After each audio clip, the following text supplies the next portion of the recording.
Mindset for overcoming procrastination. You know that task you've been avoiding, the one that keeps showing up in your mind, whispering at you in quiet moments, making you feel just a little bit smaller every time you push it away.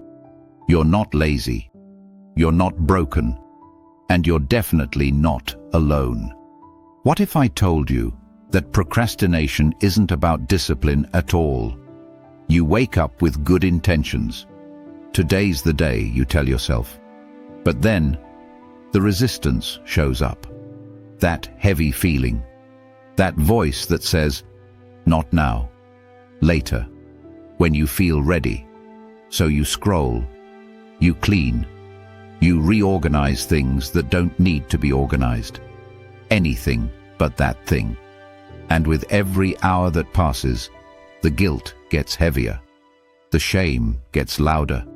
You start to believe the story. I'm just not the kind of person who follows through. But here's what most people don't realize. Procrastination isn't a character flaw. It's a protection mechanism.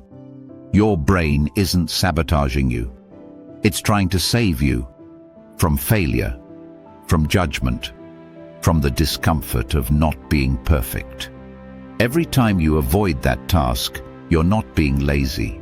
You're protecting your sense of self from the possibility of disappointment. Think about it.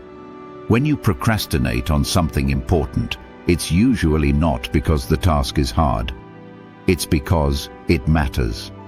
And when something matters, the stakes feel unbearable. The ancient Stoics understood this. Marcus Aurelius once wrote, "You have power over your mind, not outside events." He wasn't talking about controlling outcomes.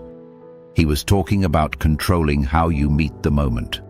And here's the shift. Procrastination ends when you stop waiting to feel ready.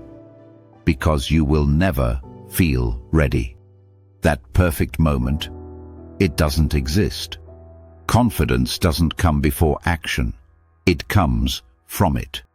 Imagine a river trying to decide when to flow. Imagine a seed waiting to feel brave before it breaks through the soil. Nature doesn't wait. It moves.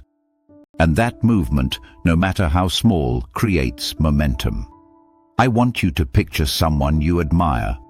Someone who's accomplished something you dream of. Now, here's the truth they won't usually tell you. They didn't start because they felt ready. They started because they decided the discomfort of staying stuck was greater than the discomfort of beginning. That's the secret. That's the whole thing. You don't overcome procrastination by feeling different. You overcome it by acting anyway. So what do you do right now? Today, first, shrink the task. If it feels too big, you're thinking too far ahead. What's the smallest possible first step? Not the whole project, just the next breath. Open the document. Write one sentence. Make one call. 2 minutes. That's all. Second, separate identity from outcome. You are not your productivity. You are not your to-do list. Even if you stumble, even if today wasn't perfect, you are still worthy. Release the grip. Let yourself be human. Third, expect the resistance. It's going to show up. Every single time. And when it does, don't fight it. Acknowledge it. I see you. I know you're trying to protect me. But I'm safe, and I'm moving forward anyway. And finally, celebrate the start, not just the finish. Every time you show up, even when it's messy, even when it's uncomfortable, you're rewiring your brain. You're proving to yourself that you're someone who acts. This is how transformation happens.